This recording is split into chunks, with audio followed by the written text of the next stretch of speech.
I am reading Isaiah 43:18, and it says, "Remember ye not the things of old, nor consider the things of old," which means forget the past.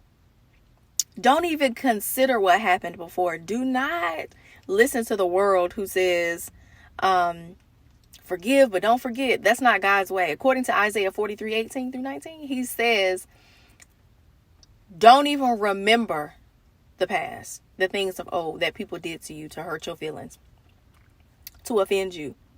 Don't even consider them, meaning don't toss the thoughts around in your head. Like, well, maybe I should have said this instead. Maybe I should, because when he said, because, and God is like, that's why you can't see the new thing I'm doing, because you stuck back there. And then he says in verse 19, "Behold, I will do a new thing. Now it will spring forth. Do you not know it?"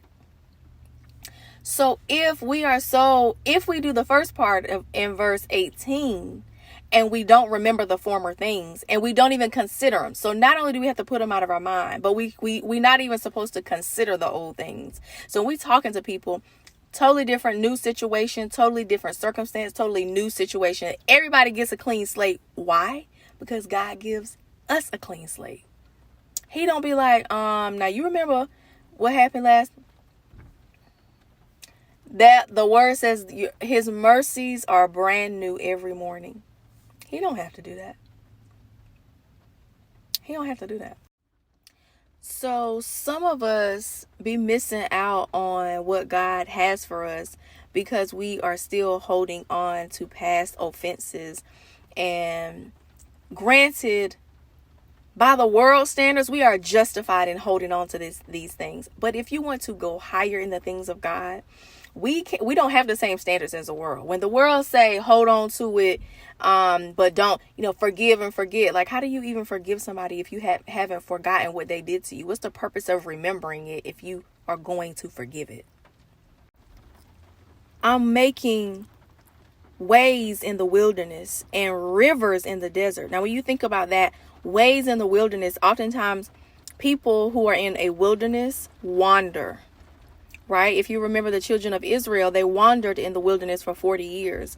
Oftentimes the wilderness season does dictate that there is no destination, right? There's no exact destination. People wander in the wilderness for a very long time. There's nothing there, okay?